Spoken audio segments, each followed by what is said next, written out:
Sir Arthur Conan Doyle. The Adventure of Silver Blaze. Narrated by Carol Phillips. "I am afraid, Watson, that I shall have to go," said Holmes, as we sat down together to our breakfast one morning. "Go? Where to?" "To Dartmoor, to King's Pyland." I was not surprised. Indeed, my only wonder was that he had not already been mixed up in this extraordinary case, which was the one topic of conversation through the length and breadth of England. For a whole day my companion had rambled about the room with his chin upon his chest and his brows knitted, charging and recharging his pipe with the strongest black tobacco, and absolutely deaf to any of my questions or remarks. Fresh editions of every paper had been sent up by our news agent, only to be glanced over and tossed down into a corner. Yet, silent as he was, I knew perfectly well what it was over which he was brooding. There was but one problem before the public which could challenge his powers of analysis, and that was the singular disappearance of the favourite for the Wessex Cup, and the tragic murder of its trainer. When, therefore, he suddenly announced his intention of setting out for the scene of the drama, it was only what I had both expected and hoped for. "I should be most happy to go down with you if I should not be in the way," said I. "My dear Watson, you would confer a great favour upon me by coming, and I think that your time will not be misspent, for there are points about the case which promise to make it an absolutely unique one. We have, I think, just time to catch our train at Paddington, and I will go further into the matter upon our journey. You would oblige me by bringing with you your very excellent field-glass."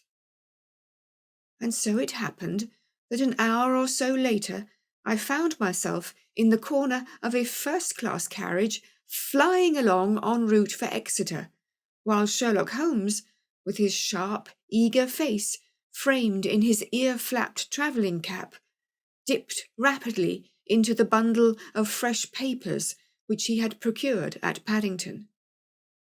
We had left Reading far behind us before he thrust the last one of them under the seat and offered me his cigar-case.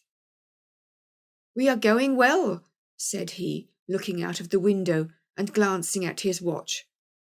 "Our rate at present is 53.5 miles an hour. "I have not observed the quarter-mile posts," said I. "Nor have I, but the telegraph posts upon this line are 60 yards apart, and the calculation is a simple one. I presume that you have looked into this matter of the murder of John Straker and the disappearance of Silver Blaze?" "I have seen what the Telegraph and the Chronicle have to say." It is one of those cases where the art of the reasoner should be used rather for the sifting of details than for the acquiring of fresh evidence. The tragedy has been so uncommon, so complete, and of such personal importance to so many people that we are suffering from a plethora of surmise, conjecture, and hypothesis. The difficulty is to detach the framework of fact, of absolute undeniable fact, from the embellishments of theorists and reporters. Then, having established ourselves upon this sound basis, it is our duty to see what inferences may be drawn and what are the special points upon which the whole mystery turns. On Tuesday evening I received telegrams from both Colonel Ross, the owner of the horse, and from Inspector Gregory, who is looking after the case, inviting my cooperation. "Tuesday evening!" I exclaimed, "and this is Thursday morning. Why didn't you go down yesterday?" "Because I made a blunder, my dear Watson, which is, I am afraid, a more common occurrence than anyone would think who only knew me through your memoirs. The fact is that I could not believe it possible that the most remarkable horse in England could long remain concealed, especially in so sparsely inhabited a place as the north of Dartmoor. From hour to hour yesterday, I expected to hear that he had been found, and that his abductor was the murderer of John Straker. When, however, another morning had come, and I found that, beyond the arrest of young Fitzroy Simpson, nothing had been done, I felt that it was time for me to take action. Yet in some ways I feel that yesterday has not been wasted. You have formed a theory, then? At least I have got a grip of the essential facts of the case.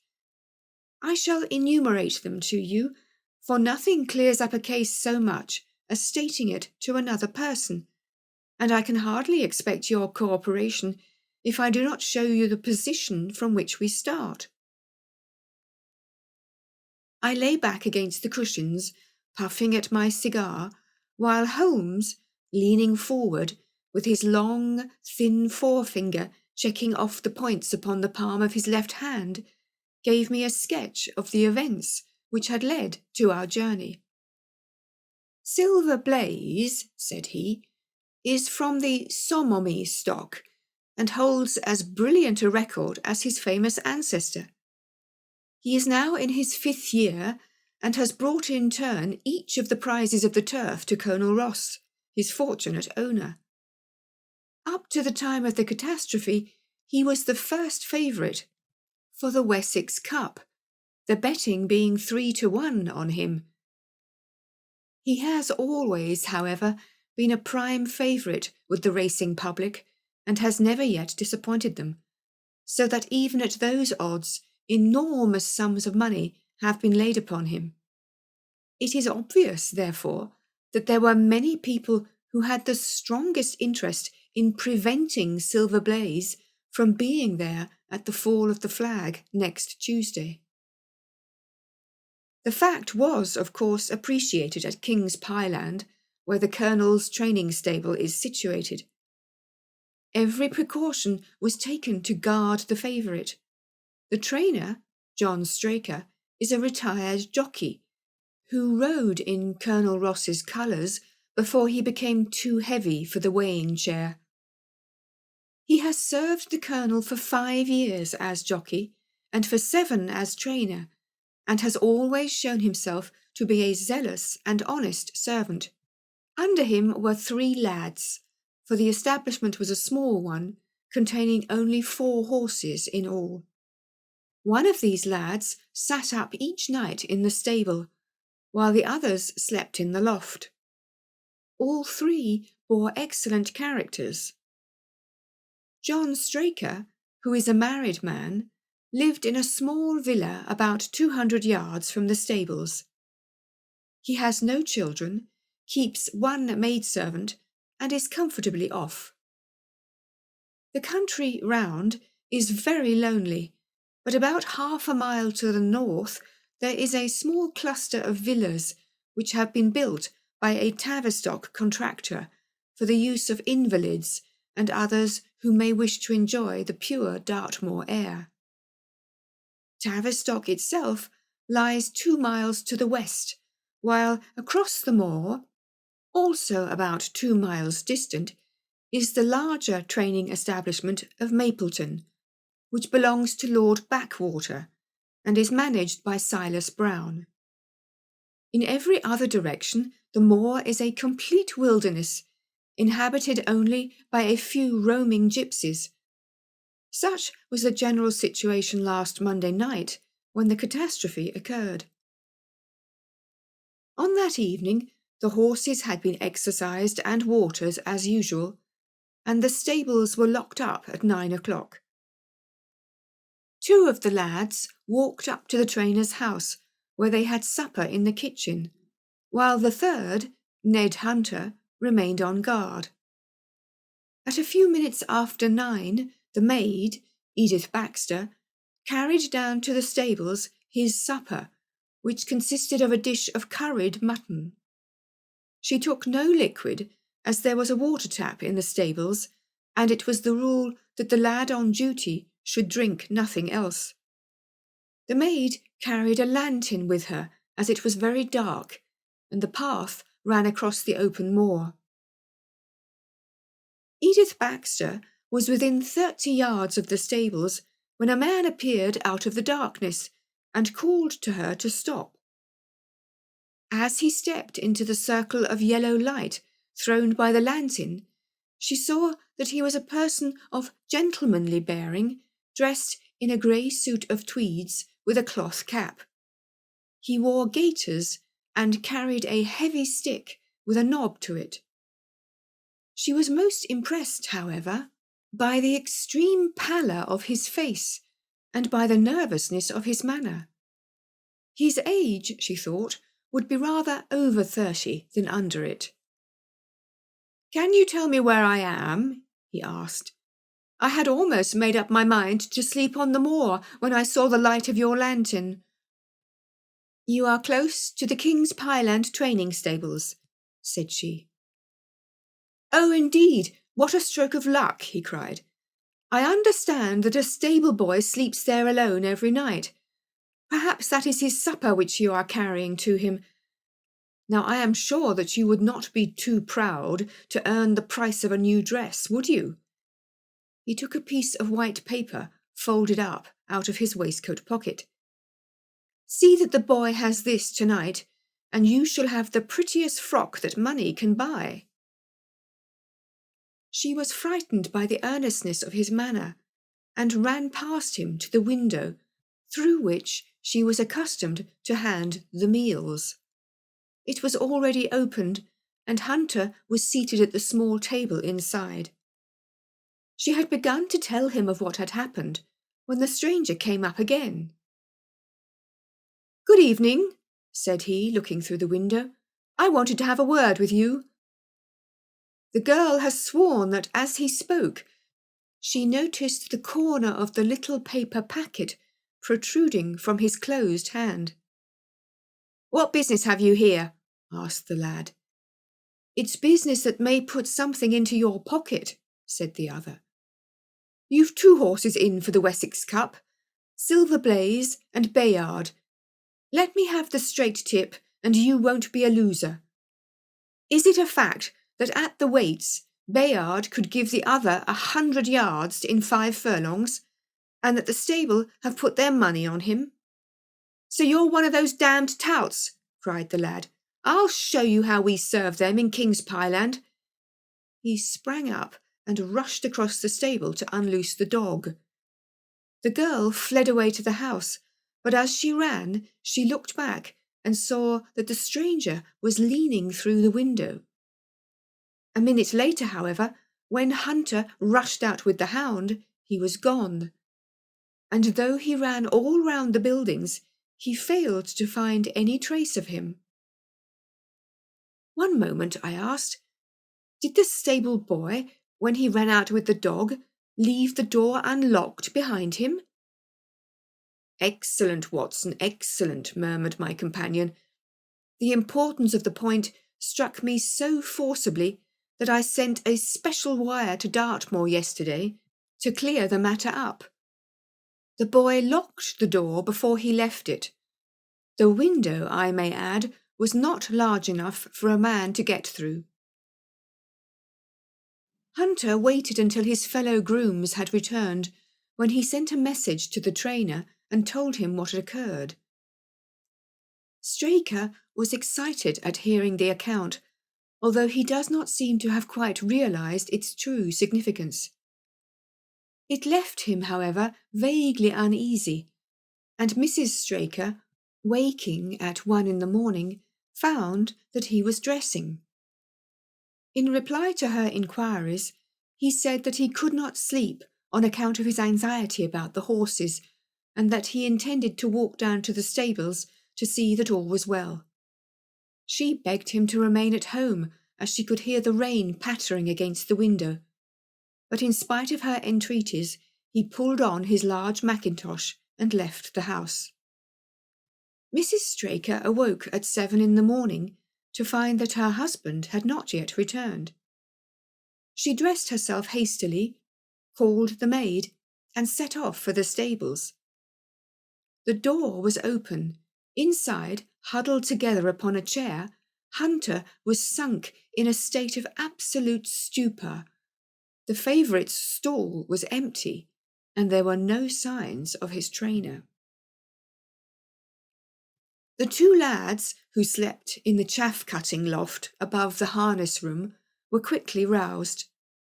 They had heard nothing during the night, for they are both sound sleepers.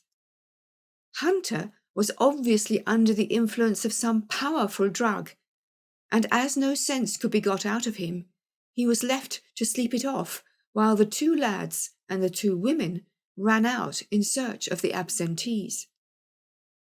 They still had hopes that the trainer had for some reason taken out the horse for early exercise, but on ascending the knoll near the house, from which all the neighbouring moors were visible, they not only could see no signs of the missing favourite, but they perceived something which warned them that they were in the presence of a tragedy. About a quarter of a mile from the stables, John Straker's overcoat was flapping from a furze bush.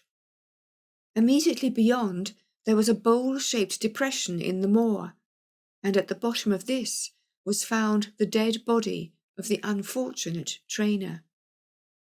His head had been shattered by a savage blow from some heavy weapon, and he was wounded on the thigh, where there was a long, clean cut, inflicted evidently by some very sharp instrument.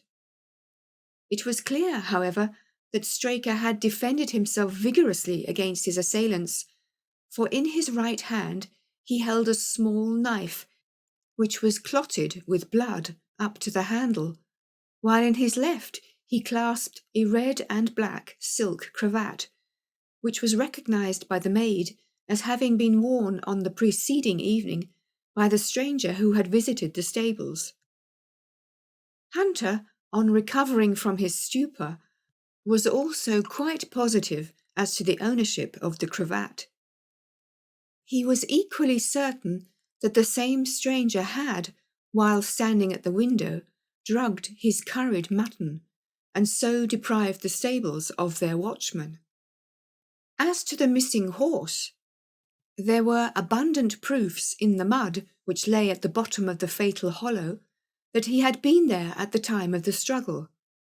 But from that morning he has disappeared, and although a large reward has been offered, and all the gypsies of Dartmoor are on the alert, no news has come of him.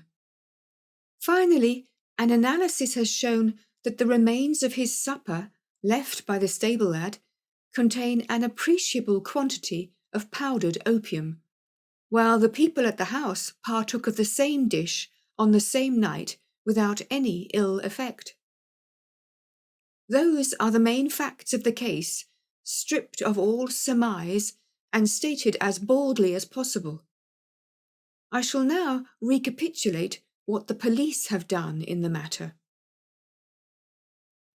Inspector Gregory, to whom the case has been committed, is an extremely competent officer. Were he but gifted with imagination, he might rise to great heights in his profession.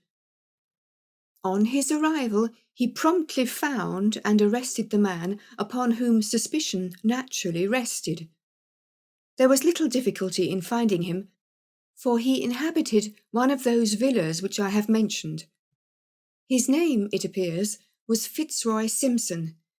He was a man of excellent birth and education, who had squandered a fortune upon the turf, and who lived now by doing a little quiet and genteel bookmaking in the sporting clubs of London. An examination of his betting book shows that bets to the amount of £5,000 had been registered by him against the favourite. On being arrested, he volunteered the statement that he had come down to Dartmoor in the hope of getting some information about the King's Pyland horses, and also about Desborough, the second favourite, which was in the charge of Silas Brown at the Mapleton stables. He did not attempt to deny that he had acted as described upon the evening before, but declared that he had no sinister designs and had simply wished to obtain first-hand information. When confronted with his cravat, he turned very pale and was utterly unable to account for its presence in the hand of the murdered man. His wet clothing showed that he had been out in the storm of the night before, and his stick, which was a Penang lawyer, weighted with lead, was just such a weapon as might, by repeated blows, have inflicted the terrible injuries to which the trainer had succumbed. On the other hand, there was no wound upon his person, while the state of Straker's knife would show that one at least of his assailants must bear his mark upon him. There you have it all in a nutshell, Watson, and if you can give me any light, I shall be infinitely obliged to you. I had listened with the greatest interest to the statement which Holmes, with characteristic clearness, had laid before me. Though most of the facts were familiar to me, I had not sufficiently appreciated their relative importance, nor their connection to each other. Is it not possible, I suggested, that the incised wound upon Straker may have been caused by his own knife in the convulsive struggles which follow any brain injury? It is more than possible, it is probable, said Holmes. In that case, one of the main points in favour of the accused disappears. And yet, said I, even now I fail to understand what the theory of the police can be. I am afraid that whatever theory we state has very grave objections to it, returned my companion.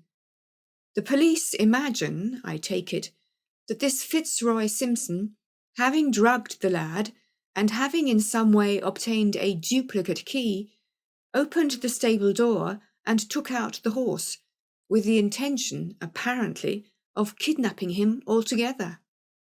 His bridle is missing, so that Simpson must have put this on. Then, having left the door open behind him, he was leading the horse away over the moor, when he was either met or overtaken by the trainer. A row naturally ensued. Simpson beat out the trainer's brains with his heavy stick, without receiving any injury from the small knife which Straker used in self-defence. And then the thief either led the horse on to some secret hiding place, or else it may have bolted during the struggle, and be now wandering out on the moors. That is the case as it appears to the police, and, improbable as it is, all other explanations are more improbable still. However, I shall very quickly test the matter when I am once upon the spot, and until then I cannot really see how we can get much further than our present position. It was evening before we reached the little town of Tavistock, which lies, like the boss of a shield, in the middle of the huge circle of Dartmoor. 2 gentlemen were awaiting us in the station. The one, a tall, fair man, with lion-like hair and beard, and curiously penetrating light blue eyes. The other, a small, alert person, very neat and dapper, in a frock coat and gaiters, with trim little side whiskers and an eyeglass. The latter was Colonel Ross, the well-known sportsman. The other, Inspector Gregory, a man who was rapidly making his name in the English detective service. "I am delighted that you have come down, Mr. Holmes," said the Colonel.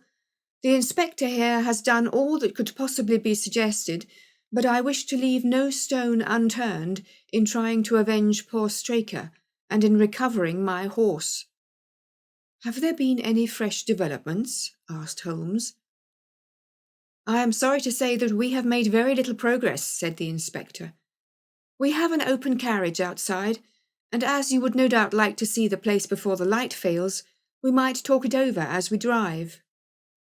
A minute later, we were all seated in a comfortable landau, and were rattling through the quaint old Devonshire city.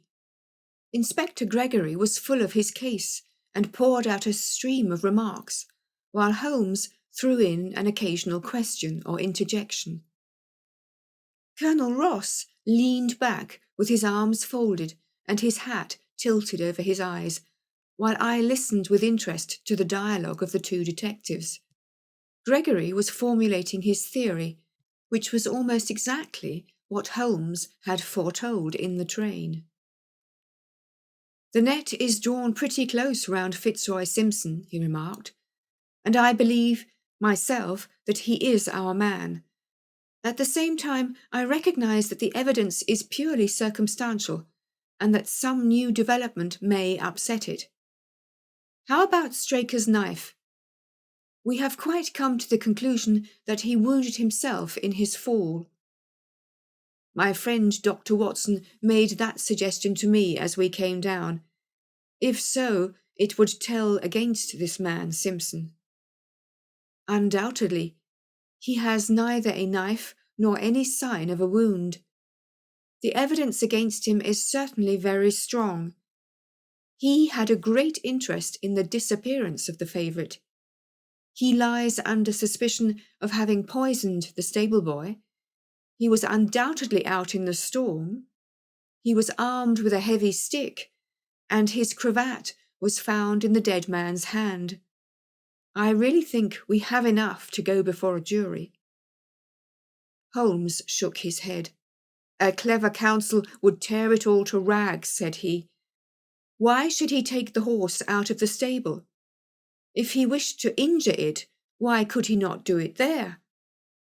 Has a duplicate key been found in his possession? What chemist sold him the powdered opium? Above all, where could he, a stranger to the district, hide a horse, and such a horse as this?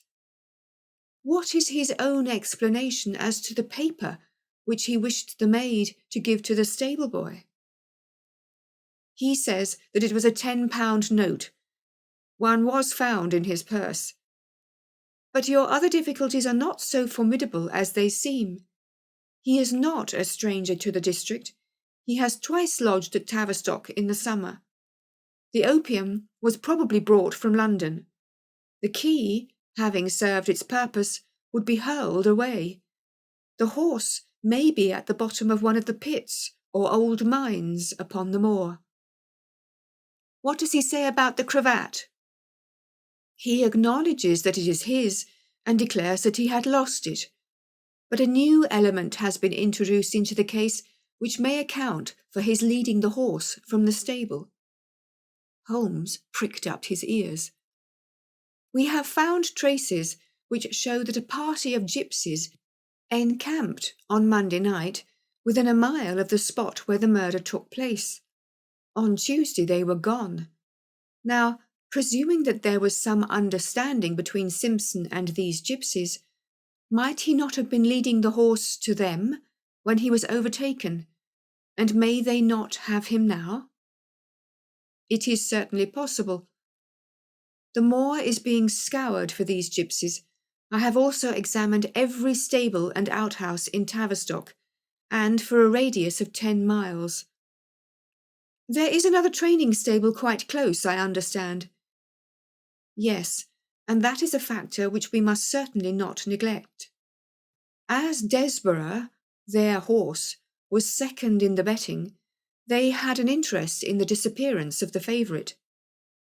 Silas Brown, the trainer, is known to have had large bets upon the event, and he was no friend to poor Straker.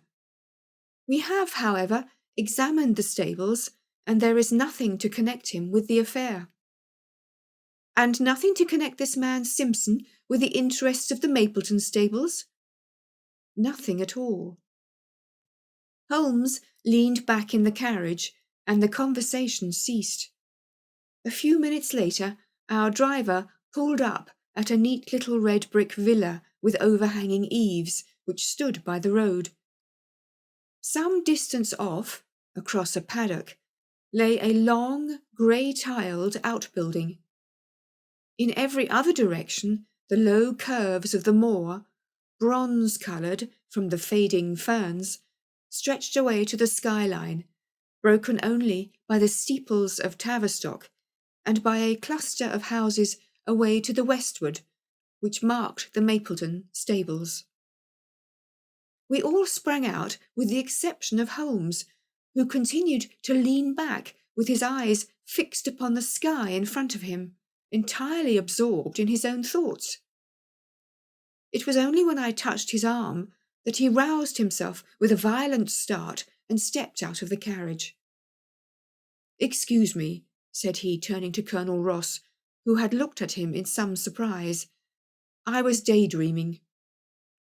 There was a gleam in his eyes, and a suppressed excitement in his manner, which convinced me, used as I was to his ways, that his hand was upon a clue, though I could not imagine where he had found it. "Perhaps you would prefer at once to go on to the scene of the crime, Mr. Holmes," said Gregory.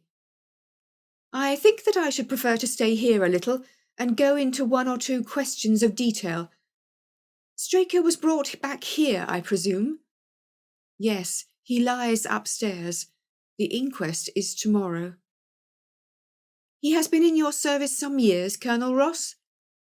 "I have always found him an excellent servant." "I presume that you made an inventory of what he had in his pockets at the time of his death, Inspector?" "I have the things themselves in the sitting-room, if you would care to see them." "I should be very glad." We all filed into the front room and sat round the central table while the inspector unlocked a square tin box and laid a small heap of things before us. There was a box of vestas, 2 inches of tallow candle, an ADP briar-root pipe, a pouch of sealskin with 1/2 ounce of long-cut Cavendish, a silver watch with a gold chain, 5 sovereigns in gold, an aluminium pencil case, a few papers, and an ivory-handled knife with a very delicate, inflexible blade, marked Weiss & Co., London. "This is a very singular knife," said Holmes, lifting it up and examining it minutely. "I presume, as I see bloodstains upon it, that it is the one which was found in the dead man's grasp. Watson, this knife is surely in your line." "It is what we call a cataract knife," said I. "I thought so. A very delicate blade, devised for very delicate work. A strange thing for a man to carry with him upon a rough expedition, especially as it would not shut in his pocket." "The tip was guarded by a disc of cork which we found beside his body," said the inspector. "His wife tells us that the knife had lain upon the dressing-table and that he had picked it up as he left the room. It was a poor weapon, but perhaps the best that he could lay his hands on at the moment." "Very possible. How about these papers?" 3 of them are receipted hay dealers' accounts. One of them is a letter of instructions from Colonel Ross. This other is a milliner's account for £37.15, made out by Madame Le Sourier of Bond Street to William Derbyshire.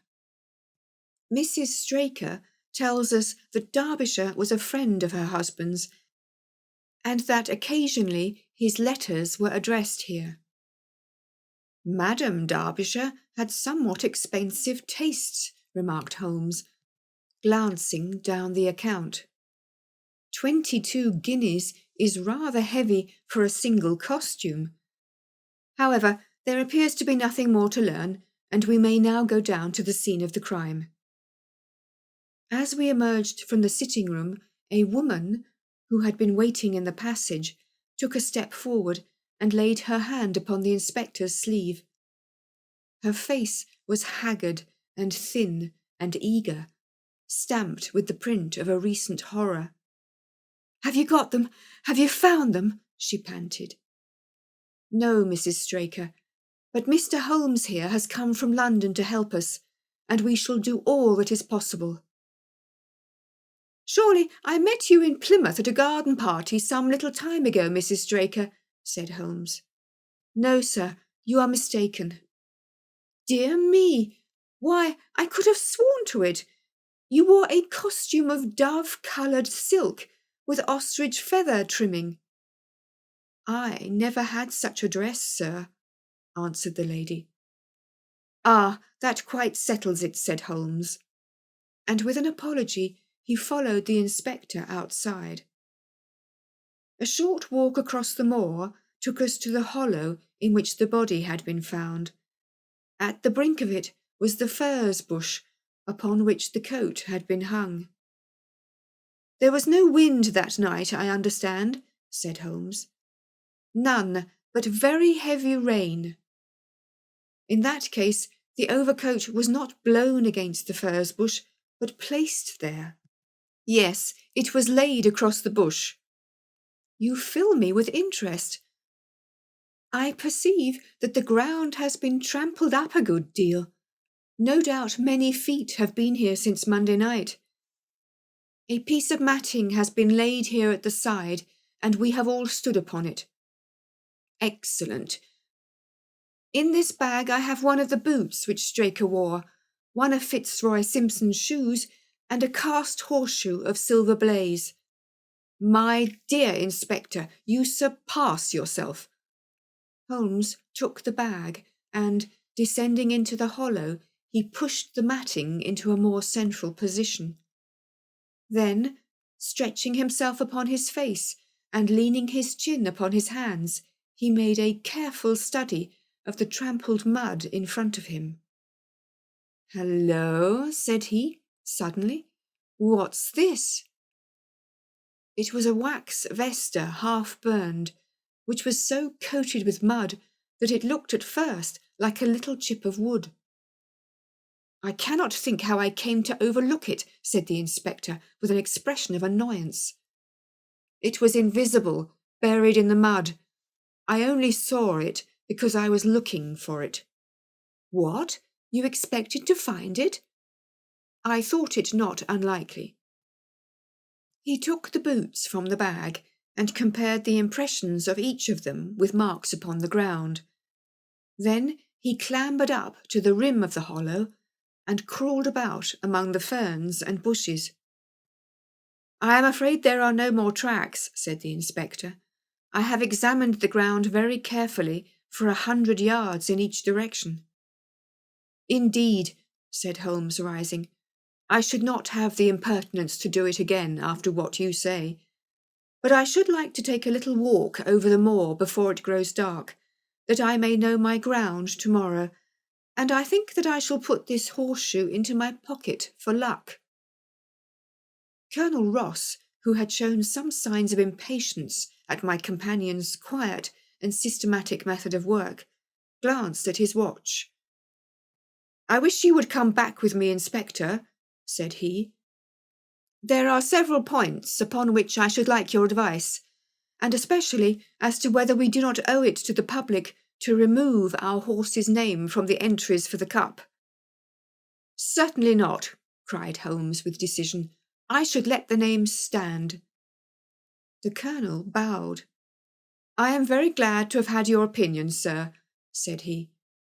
"You will find us at poor Straker's house when you have finished your walk, and we can drive together into Tavistock." He turned back with the inspector, while Holmes and I walked slowly across the moor. The sun was beginning to sink behind the stables of Mapleton, and the long, sloping plain in front of us was tinged with gold, deepening into rich, ruddy browns where the faded ferns and brambles caught the evening light. But the glories of the landscape were all wasted upon my companion, who was sunk in the deepest thought. "It's this way, Watson," said he at last. "We may leave the question of who killed John Straker for the instant, and confine ourselves to finding out what has become of the horse. Now, supposing that he broke away during or after the tragedy, where could he have gone to? The horse is a very gregarious creature. If left to himself, his instincts would either have been to return to King's Pyland or go over to Mapleton. Why should he run wild upon the moor? He would surely have been seen by now. And why should gypsies kidnap him?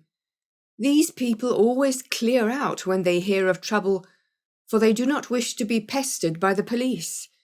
They could not hope to sell such a horse. They would run a great risk and gain nothing by taking him. Surely that is clear. Where is he then? I have already said that he must have gone to King's Pyland or to Mapleton. He is not at King's Pyland.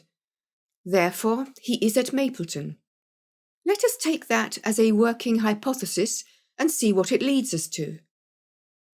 This part of the moor, as the inspector remarked, is very hard and dry, but it falls away towards Mapleton, and you can see from here that there is a long hollow over yonder, which must have been very wet on Monday night.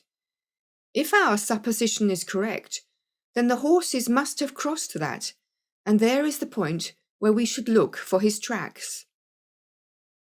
We had been walking briskly during this conversation, and a few more minutes brought us to the hollow in question.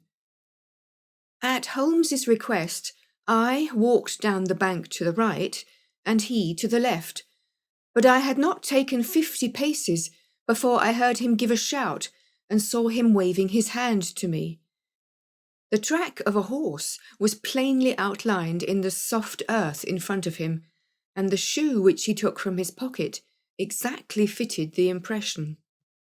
"See the value of imagination," said Holmes. "It is the one quality which Gregory lacks. We imagined what might have happened, acted upon the supposition, and find ourselves justified. Let us proceed." We crossed the marshy bottom and passed over a quarter of a mile of dry, hard turf. Again the ground sloped, and again we came on the tracks. Then we lost them for half a mile, but only to pick them up once more, quite close to Mapleton.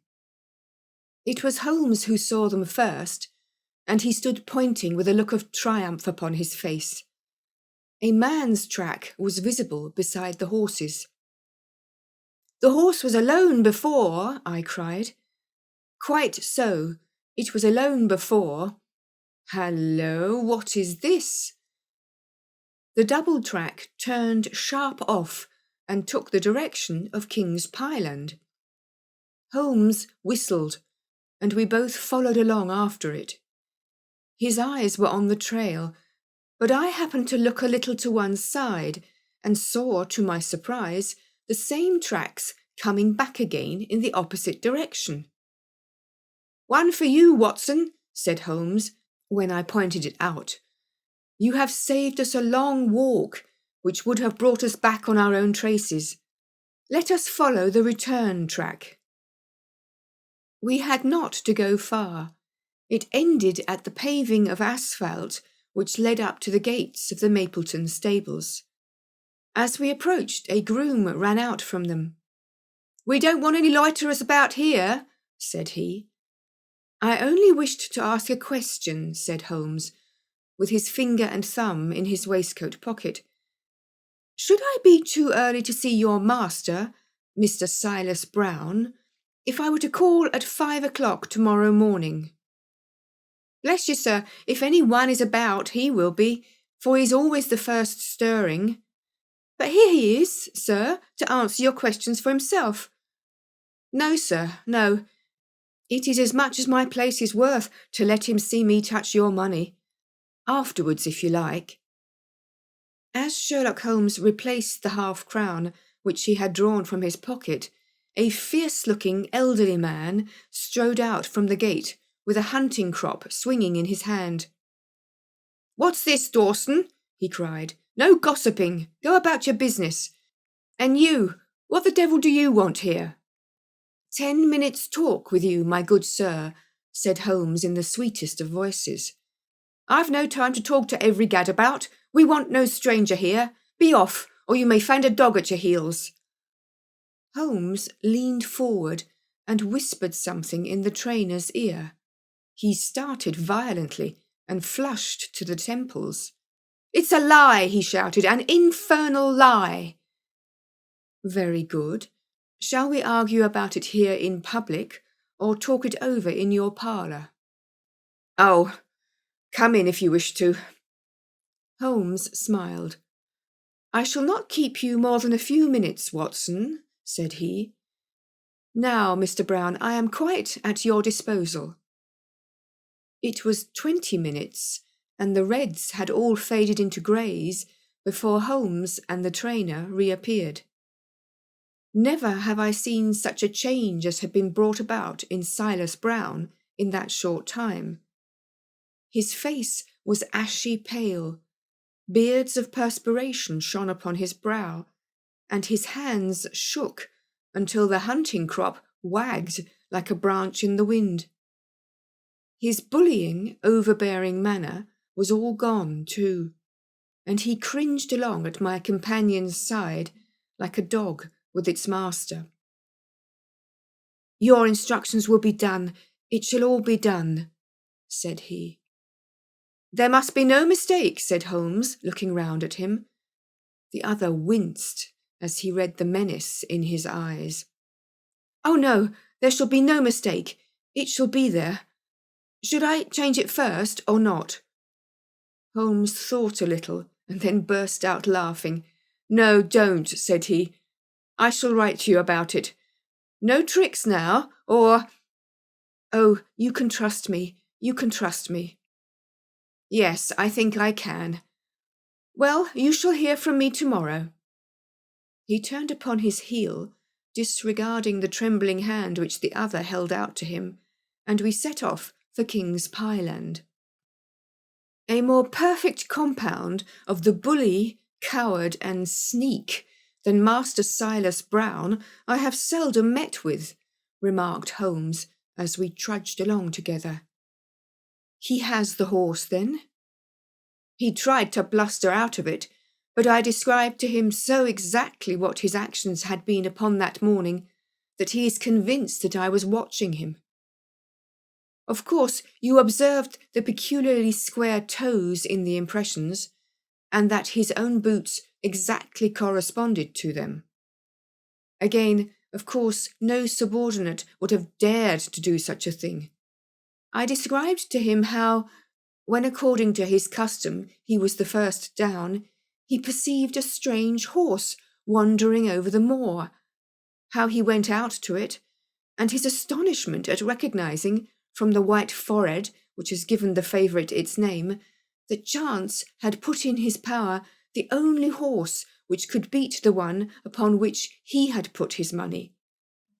Then I described how his first impulse had been to lead him back to King's Pyland, and how the devil had shown him how he could hide the horse until the race was over, and how he had led it back and concealed it at Mapleton.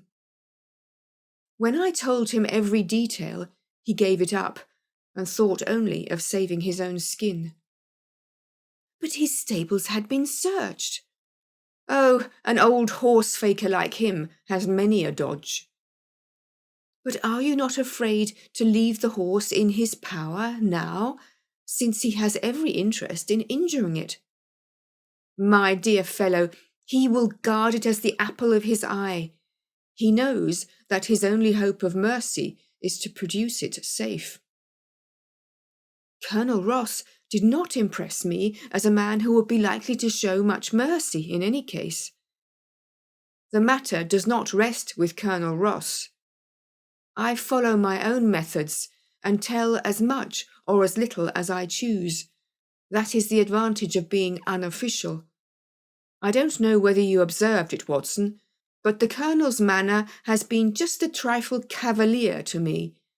I am inclined now to have a little amusement at his expense. Say nothing to him about the horse. Certainly not without your permission. And of course, this is all quite a minor point compared to the question of who killed John Straker. And you will devote yourself to that? On the contrary, we both go back to London by the night train. I was thunderstruck by my friend's words. We had only been a few hours in Devonshire, and that he should give up an investigation which he had begun so brilliantly was quite incomprehensible to me. Not a word more could I draw from him until we were back at the trainer's house. The colonel and the inspector were awaiting us in the parlour. My friend and I returned to town by the night express, said Holmes. We have had a charming little breath of your beautiful Dartmoor air. The inspector opened his eyes, and the colonel's lip curled in a sneer. So, you despair of arresting the murderer of poor Straker, said he. Holmes shrugged his shoulders. There are certainly grave difficulties in the way, said he. I have every hope, however, that your horse will start upon Tuesday, and I beg that you will have your jockey in readiness. Might I ask for a photograph of Mr. John Straker? The inspector took one from an envelope and handed it to him. My dear Gregory, you anticipate all my wants. If I might ask you to wait here for an instant, I have a question which I should like to put to the maid. I must say that I am rather disappointed in our London consultant, said Colonel Ross bluntly as my friend left the room. I do not see that we are any further than when he came. At least you have his assurance that your horse will run, said I. Yes, I have his assurance, said the colonel, with a shrug of his shoulders. I should prefer to have the horse. I was about to make some reply in defence of my friend when he entered the room again. Now, gentlemen, said he, I am quite ready for Tavistock. As we stepped into the carriage, one of the stable lads held the door open for us. A sudden idea seemed to occur to Holmes, for he leaned forward and touched the lad upon the sleeve. You have a few sheep in the paddock, said he. Who attends to them? I do, sir. Have you noticed anything amiss with them of late? Well, sir, not of much account, but 3 of them have gone lame, sir. I could see that Holmes was extremely pleased, for he chuckled and rubbed his hands together. A long shot, Watson, a very long shot, said he, pinching my arm. Gregory, let me recommend to your attention this singular epidemic among the sheep. Drive on, coachman. Colonel Ross still wore an expression which showed the poor opinion which he had formed of my companion's ability, but I saw by the inspector's face that his attention had been keenly aroused. You consider that to be important? He asked. Exceedingly so. Is there any point to which you would wish to draw my attention? To the curious incident of the dog in the night time. The dog did nothing in the night time. That was the curious incident, remarked Sherlock Holmes. 4 days later, Holmes and I were again in the train bound for Winchester to see the race for the Wessex Cup. Colonel Ross met us by appointment outside the station, and we drove in his drag to the course beyond the town. His face was grave, and his manner was cold in the extreme.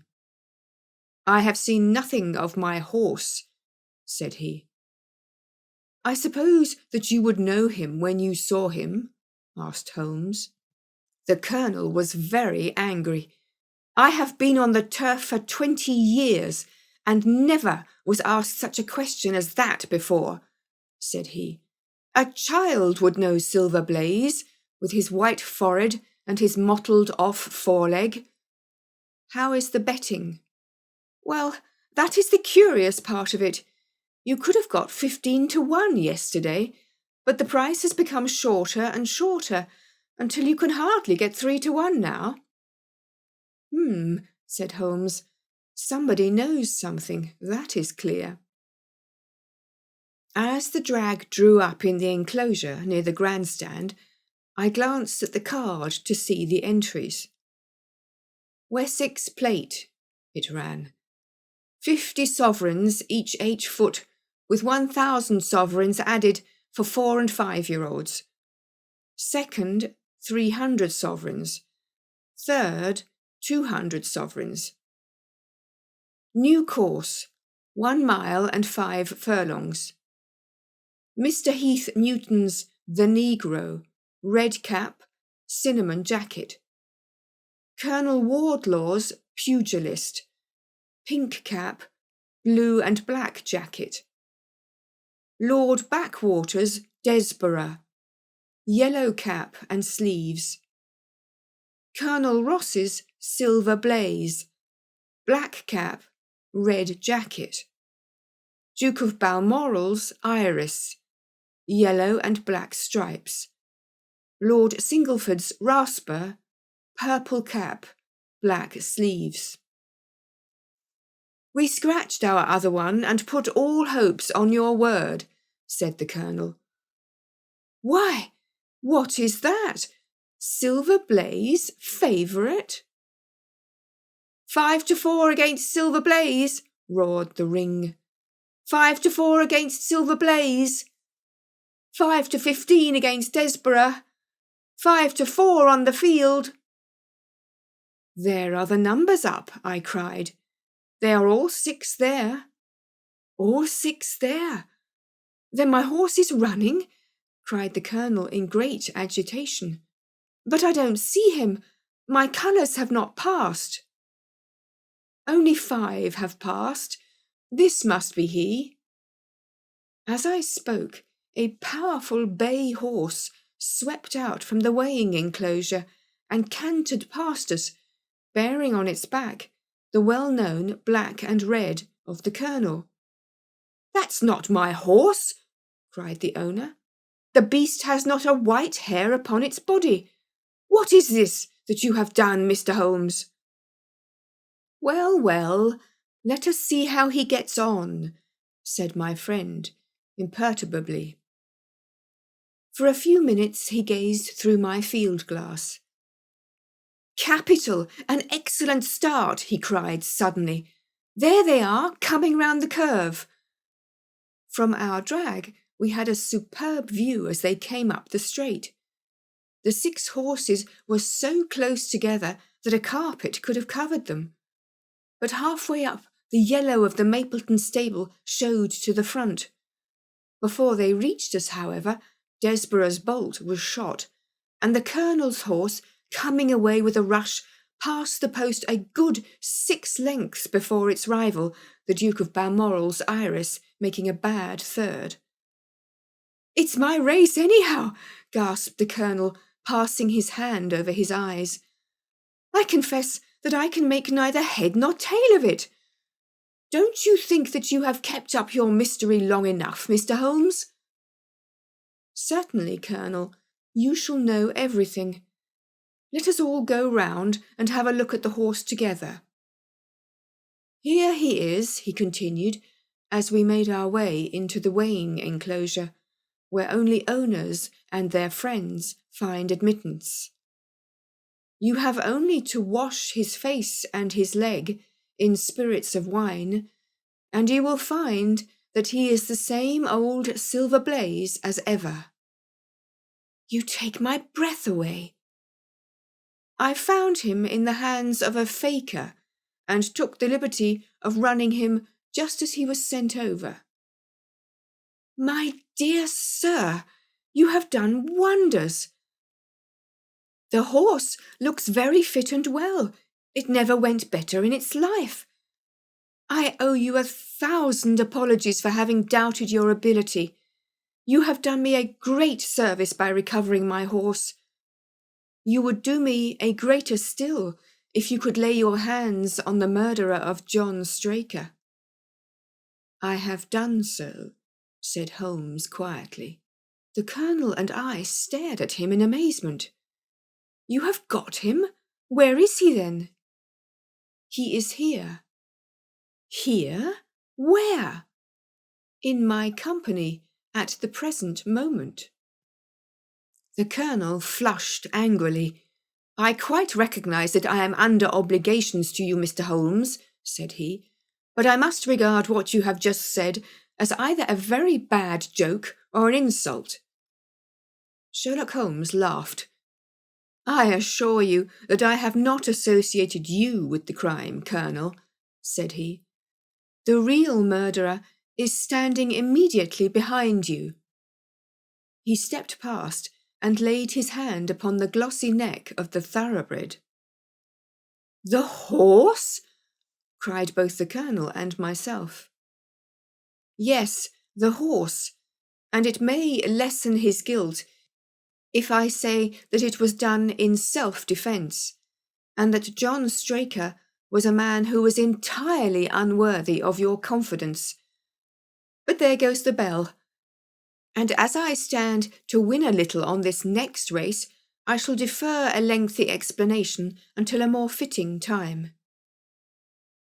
We had the corner of a Pullman car to ourselves that evening as we whirled back to London, and I fancy that the journey was a short one to Colonel Ross, as well as to myself, as we listened to our companion's narrative of the events which had occurred at the Dartmoor training stables upon the Monday night, and the means by which he had unravelled them. "I confess," said he, "that any theories which I had formed from the newspaper reports were entirely erroneous. And yet there were indications there, had they not been overlaid by other details which concealed their true import. I went to Devonshire with the conviction that Fitzroy Simpson was the true culprit, although, of course, I saw that the evidence against him was by no means complete. It was while I was in the carriage, just as we reached the trainer's house, that the immense significance of the curried mutton occurred to me. You may remember that I was distrait and remained sitting after you had all alighted. I was marvelling in my own mind how I could possibly have overlooked so obvious a clue. "I confess," said the Colonel, "that even now I cannot see how it helps us." It was the first link in my chain of reasoning. Powdered opium is by no means tasteless. The flavour is not disagreeable, but it is perceptible. Were it mixed with any ordinary dish, the eater would undoubtedly detect it, and would probably eat no more. A curry was exactly the medium which would disguise this taste. By no possible supposition could this stranger, Fitzroy Simpson, have caused curry to be served in the trainer's family that night, and it is surely too monstrous a coincidence to suppose that he happened to come along with powdered opium upon the very night when a dish happened to be served which would disguise the flavour. That is unthinkable. Thus, Simpson becomes eliminated from the case, and our attention centres upon Straker and his wife, the only two people who could have chosen curried mutton for supper that night. The opium was added after the dish was set aside for the stable boy, for the others had the same for supper with no ill effects. Which of them, then, had access to that dish without the maid seeing them? Before deciding that question, I had grasped the significance of the silence of the dog, for one true inference invariably suggests others. The Simpson incident had shown me that a dog was kept in the stables, and yet, though someone had been in and had fetched out a horse, he had not barked enough to arouse the two lads in the loft. Obviously, the midnight visitor was someone whom the dog knew well. I was already convinced, or almost convinced, that John Straker went down to the stables in the dead of night and took out Silver Blaze. For what purpose? For a dishonest one, obviously, or why should he drug his own stable boy? And yet I was at a loss to know why. There have been cases before now where trainers have made sure of great sums of money by laying against their own horses through agents, and then preventing them from winning by fraud. Sometimes it is a pulling jockey, sometimes it is some surer and subtler means. What was it here? I hoped that the contents of his pockets might help me to form a conclusion. And they did so. You cannot have forgotten the singular knife which was found in the dead man's hand, a knife which certainly no sane man would choose for a weapon. It was, as Dr. Watson told us, a form of knife which is used for the most delicate operations known in surgery, and it was to be used for a delicate operation that night.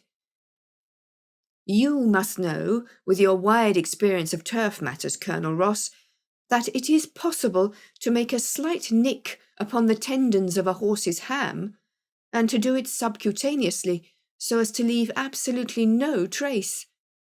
A horse so treated would develop a slight lameness, which would be put down to a strain in exercise or a touch of rheumatism, but never to foul play.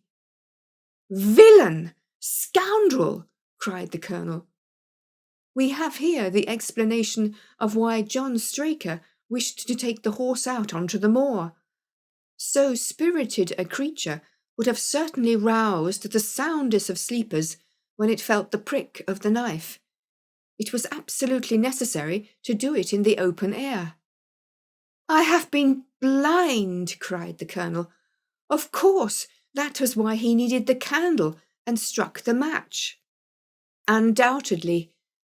But in examining his belongings, I was fortunate enough to discover not only the method of the crime, but even its motives.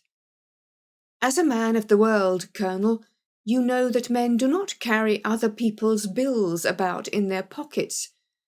We have, most of us, quite enough to do to settle our own.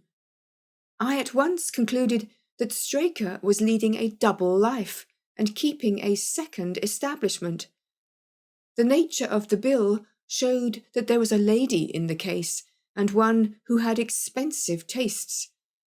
Liberal as you are with your servants, one can hardly expect that they can buy 20-guinea walking dresses for their ladies. I questioned Mrs. Straker as to the dress without her knowing it, and having satisfied myself that it had never reached her, I made a note of the milliner's address, and felt that by calling there with Straker's photograph, I could easily dispose of the mythical Derbyshire. From that time on, all was plain. Straker had led out the horse to a hollow where his light would be invisible. Simpson, in his flight, had dropped his cravat, and Straker had picked it up, with some idea, perhaps, that he might use it in securing the horse's leg. Once in the hollow, he had got behind the horse and had struck a light, but the creature, frightened at the sudden glare, and with the strange instinct of animals feeling that some mischief was intended, had lashed out, and the steel shoe had struck Straker full on the forehead. He had already, in spite of the rain, taken off his overcoat in order to do his delicate task, and so, as he fell, his knife gashed his thigh. Do I make it clear? "Wonderful!" cried the Colonel. "Wonderful! You might have been there." My final shot was, I confess, a very long one. It struck me that so astute a man as Straker would not undertake this delicate tendon nicking without a little practice. What could he practice on? My eyes fell upon the sheep, and I asked a question which, rather to my surprise, showed that my surmise was correct. When I returned to London, I called upon the milliner, who recognised Straker as an excellent customer of the name of Derbyshire, who had a very dashing wife with a strong partiality for expensive dresses. I have no doubt that this woman had plunged him over head and ears in debt, and so led him into this miserable plot. "You have explained all but one thing," cried the Colonel. "Where was the horse?" "Ah, it bolted and was cared for by one of your neighbours. We must have an amnesty in that direction, I think.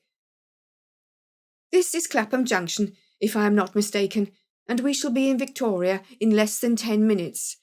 If you care to smoke a cigar in our rooms, Colonel, I shall be happy to give you any other details which might interest you."